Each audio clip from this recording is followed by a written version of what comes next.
welcome to a special sci-fi fantasy Saturday. Yes, today I'm going to unbox and take a look at Undaunted 2200 Callisto from David Thompson and Trevor Benjamin and published by Osprey Games. I want to thank David Thompson and Osprey Games because I had reached out to David about this game, and he put me on to his contacts at Osprey Games, which then got me this copy, so I want to thank them for this. They took a chance on a small channel. That's a inside joke. Anyway,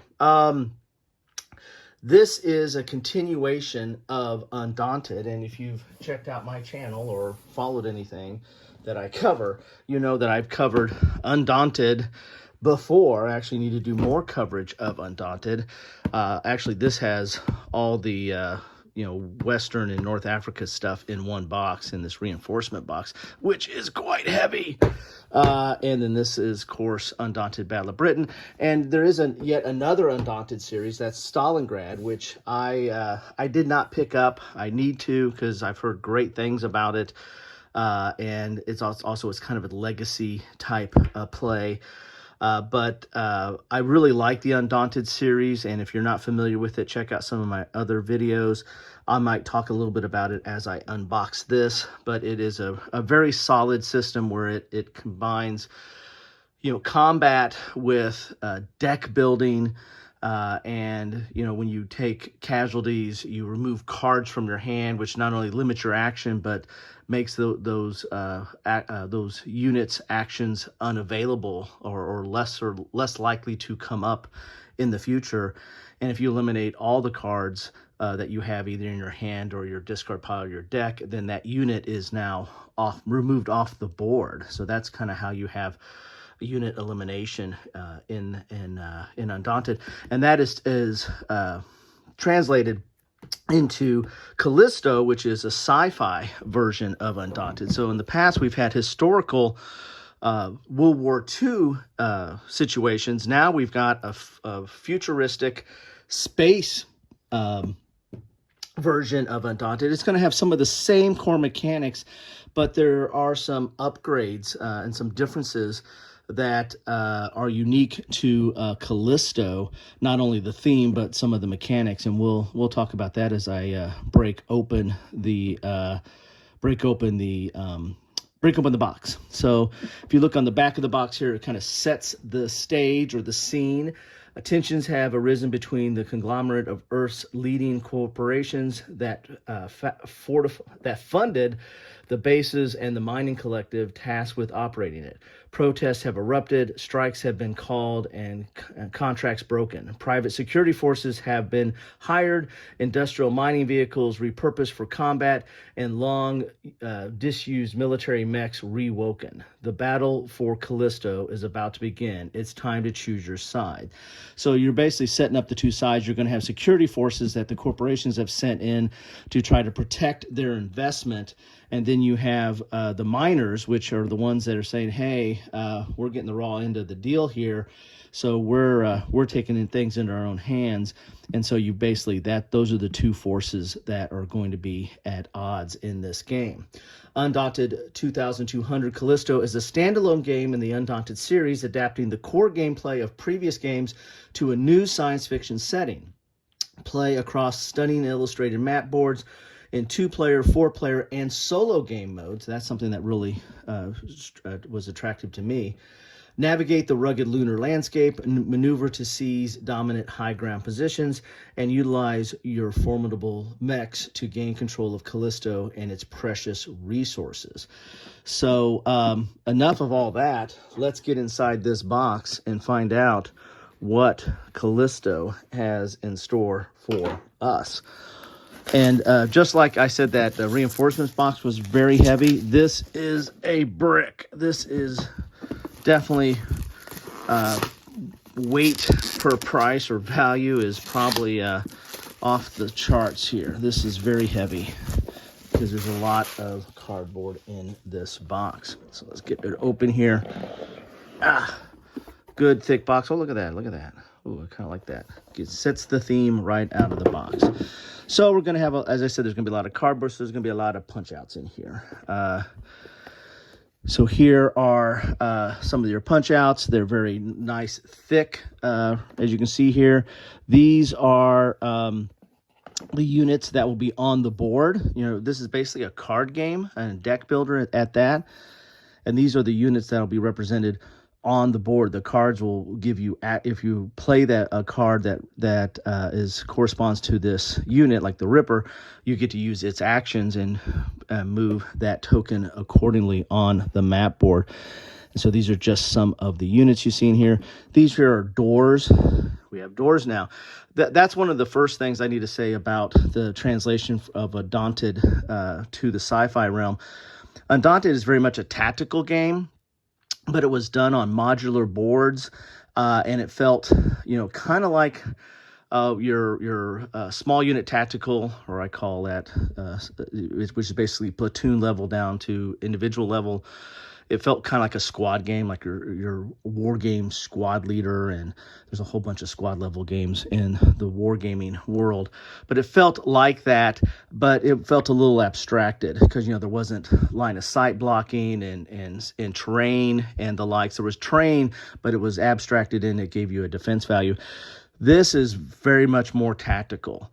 And so there's going to be inside buildings and elevated platforms. And, you know, height is going to play a role in this game. Again, somewhat abstracted, but still very much more tactical and tangible as you get into your combat. So you're going to have doors, and there's going to be ways to open the doors. You can attack the doors, and that might be the value that you have to do to take it over. So we're already getting into a much more Space Hulk tactical feel of a game in that regards. This is a new addition here. We're going to have some like these third-party units that come in here. These here are control markers, and on the back you're going to have your scout markers. So it has the same system where you need to scout out a hex before you can move into a hex. You know, scouts can move into hexes, but other units need to have it scouted out, and this is where you those markers come into play. And then when you take control of a hex, and certain units can control hexes, then or areas, I should say, then you use these markers, and so that has been brought in here as well. And scenarios are going to have different win conditions. You might need to control certain areas, or you might need to neutralize. What that means, eliminate, you know, the token off the board. Might be or a combination of that. Now, this is a new thing too. You're going to have some of these standees and mechs now. In the North Africa Undaunted, we got vehicles and crews were introduced, and so there's some of that aspect in these mechs and in these vehicles that you have here, but they're now represented as standees, and so you're going to have your little standee put on the bottom here to move them around the board. So that's something a little bit new as well. Then we got this. This is the boards. Now, the first thing you're going to notice too is a difference. They're not modular. They're not just these geomorphic boards that you put out in different configurations depending on the scenario. The scenarios are on the boards, and these are double-sided. So we'll take a look at those in a little bit. Those are going to need a little bit more room than what I have right here. So then let's look in here. We've got the rule books. And we've got the solo rule book, and that's pretty thick, pretty nice little thick rule book there. We have the rule book, and then we have the scenario book. I'll get to those in a second here. Then we get dice, and so you see we got different dice. And before you just had, you know, one kind of die.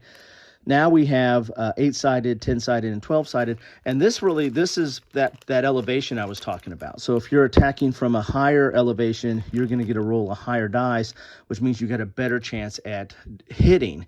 Because remember, you roll no matter how many dice you roll, one hit is a hit, and so but you have to roll a certain number, and that number is that unit's defense and adding in its terrain and the like, and so and how long away it is, or how many areas away it is. So rolling a bigger dice is going to get you more results or more chances to hit. And if you're at a higher elevation, you roll this. If you're at a lower elevation, you roll an 8-sided dice. So if you're shooting up, you roll a lesser dice. And then if you're at the same elevation, you roll the old 10-sider, which I believe is what is in the base game. These are the standees and like for those mechs and vehicles. And the reason you have these rings is if you get suppressed, you put this on. Normally, the other counters, you flip them over when they're suppressed, but you can't flip over a standee because then it will be not a standee anymore, right? So let's look at some of the cards here. And so you have a built-in tray here to keep track of, you put all the standees in here, and they can have even a space for their base on there as well, which is kind of nice. And then we've got all the different cards here. So let's take a look at some of the cards. Let's look at the evil corporation first. Are they both evil? I guess the corporation thinks the miners are evil, and the miners think the corporations are evil. So as you can see here, this is a gunner. And so you're going to have, this is for the I believe for the mechs, because this gets kind of to the crew, and so what they have here. So you're going to have the different crew cards, and then you're going to have the these are all crew cards, and the interference card. The interference card is that card that clogs your deck. So you don't want to have these because when you get these, they have low initiative and they really don't do anything. So they just clog up your deck. But you're going to get these based on certain things that you do during the game to clog up your deck. This number up here is the initiative. And so you're going to draw 4 cards, and then you're going to pick one of those cards to be your initiative. So basically it's a throwaway card. You're not going to be able to use its ability, activate that unit or use any of its abilities.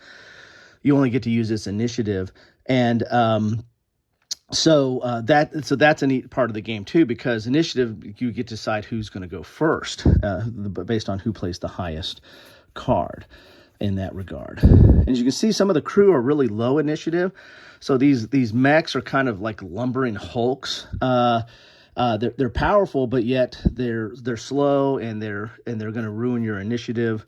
So it's very asymmetrical in that regard. And when we get to the miners, their vehicles are the kind of the opposite. They can carry some of the other crew, units, and move them rapidly around the board. Well, more rapidly than the mechs, so they can move them around the board, and so you get a little bit more options and a little bit more versatility with the vehicles. You got captains, and of course, this is the whole thing, bolster and command. It's got the same concepts that's in Undaunted about a deck building, right? So the leaders are stuff like bringing units onto, bringing new units into play, or drawing cards to have more options, because you only want to start off with 4. You throw away 1 for initiative, and then you've only got 3. Well, some of the leaders get more cards in your hand, so you can do more things or have more options. It's kind of a traditional deck building. And then whatever you don't use gets put in the discard pile, and then you draw 4 new ones, and then when it's time when you don't have anything to draw, you reshuffle, rinse and repeat. You know the drill. So sorry for the pun with the miners there. So there's some of the cards there. Stalker can scout, recon, and attack. Recon is getting rid of those pesky interference cards. That's one of the things that recon does. All right, so now we get into some of the miners here. And a little bit tidbit here, the miners have names, as you can see here, whereas, the corporate are like these, they're like serial codes or numbers, so they're not people, they're just numbers. And then the miners have names. It's kind of cool. I mean, there's a lot of theme in this. Even though it is a re-theme on Undaunted, there is still quite a bit of theme in this game here. And you got some of this new stuff here where these attacks with a range modifier. So this means that it has to be in the same area for that attack. That's something a little bit different. You see here on this hauler crew, golly, it can carry up to 3 units with it. So that's one of the asymmetrical versatility of the miners, is their vehicles can kind of bring stuff along with. And see, this has got all kinds of stuff here, and the different types of attack, whether it's solid or not, tells whether you can attack just a regular unit, a ground unit, or one of the mechs, one of the standees. So there's some differentiation there as well. Then they got their pesky interference as well. And I like the art on this. This is There's a squad leader. We're talking about squad level game. There's a squad leader. And guide, this is a thing where you can move units of the A. And a lot of times these units, like there's an A here, they can move anything with an A, and they can move it into an area that doesn't have a it hasn't been scouted out yet. So it's kind of like scouting and moving at the same time. I think that's new. I don't think that was in the previous game or the previous Undaunted series. I could be wrong there. So there's Squad B, as you saw there. There's the squad leader for B. Very cool. I mean, the looks of this is great. There's somebody with a chainsaw there, or a ripper gun. There's a ripper gun. There's nail gunner. And there's that suppress. So suppress is a little bit different. That goes back to the original Undaunted as well, in that you had you can try to eliminate, or in this case they call it neutralize. Neutralize a unit, which is get the card out of your deck, and eventually if all the cards are not available, then the unit is moved off the board. But suppress is basically flip the unit over, and we looked at that. This is here. So there's the suppress side of those units right there. Alrighty. So let's look at the boards, and then you want to see. Then we'll do a quick page through the rule books here. So the boards are again different here in that they're all preset. There's not this map you have to look at and put all the A to X and Z and all that other stuff. That you have these pre-built boards here. And so what that does, it does a couple of things. Number one, it helps with setup. So you don't have to worry about, do I have to put all the right, do I have all the right tiles, and what order I put them in? They're already right here.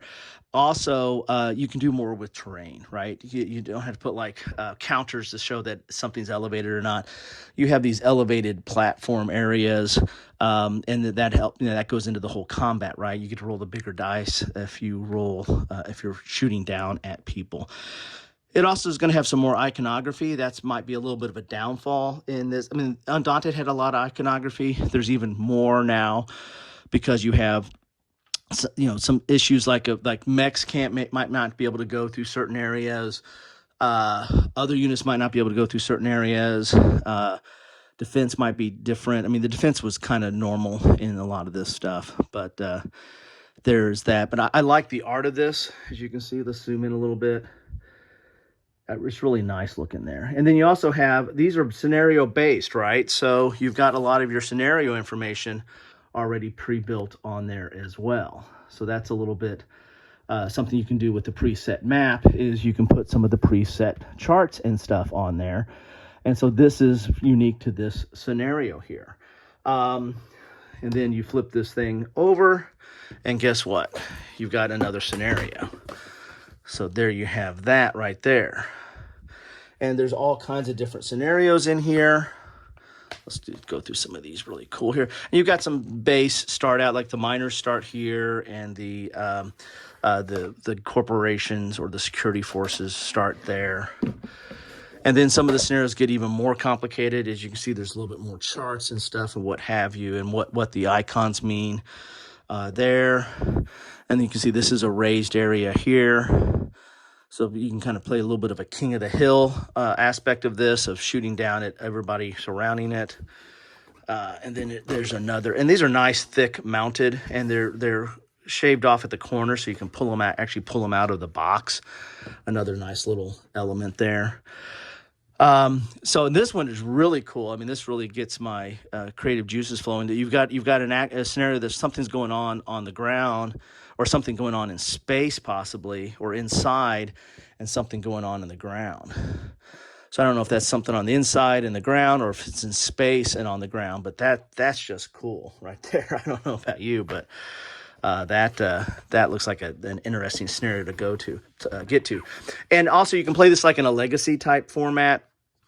You can start off slow with some of the introductory scenarios, and then build your way up to these more complex scenarios that have a lot more going on, and have maybe a little bit trickier win conditions that you have to deal with. Now this is cool here. This shows part of this is you're on the inside now, so you're gonna have these door areas, as you can see, like right here, and you've got platforms on top of platforms. So you got like this bridge here, but this is one area right here, but this is raised and this is on the ground. So you've got a lot more going on, and with these new maps, you can do a lot more from a tactical aspect as well. So here's another one here. And so by my count, there's 8 scenarios. But again, even though there's just 8 scenarios, there's quite a bit of replayability, because every time you play it, you might make different choices, and you do things with different units. So here we have the scenario book. Well, let's look at the rule book real quick. This is going to be your basic Undaunted type of rule book with the new changes. These are all like new units, and the standees are a little different. But this is going to be your basic rules for Undaunted, and how you do setup in general, and how you play. How you play is not that many pages here, right? I mean, this is not that complicated of a game.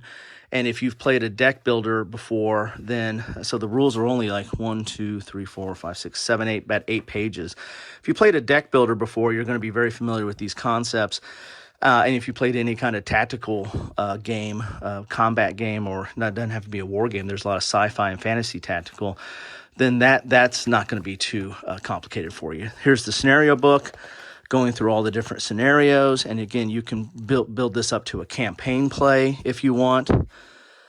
And this is going to tell you, what your starting deck, what starts in your deck, and then what is off to the side to bring into play with some of those leader cards as you play. And so this is the different scenarios. There's scenario 2, scenario 3, and they're going to be, again, tied to the specific board.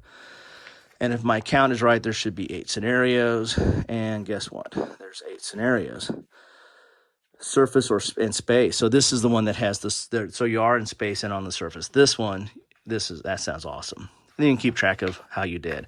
And these are the solo rules. And this is something I'm really interested in getting into. This is relatively thick here, but you can play any of the scenarios as either the corporation or the miners. So that's something that's really kind of cool as well. So all the different scenarios are in here and how you play it, and I'm interested in see how the bot works. If I'm not mistaken, David Thompson's done some solo stuff. Again, I've covered some of his other sci-fi stuff that has a solo engine into it. I think Trevor Benjamin has done some solo stuff as well. So I'd be interested to see how this plays out and works. There was an element to that was brought in reinforcements in Undaunted, if I'm not mistaken. So anyway, so there you have it. That is all the stuff that you get in a box of Callisto, or Undaunted 2200 Callisto. I got to tell you, I'm pretty excited about this. I'm pretty pumped. I hope you guys are too. There we go. I'll put it that way. Anyway, let me know what you think about this. This has been out for a while. I'm just getting my hands on it. Want to thank Osprey Games. Want to thank David Thompson. I want to thank anybody who was involved in getting this to me. And I'm going to get this to the table and get an after-action report at some point in the near future. Hopefully it's the near future. Not the distant future where this takes place in. Anyway, take care.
Thanks for watching.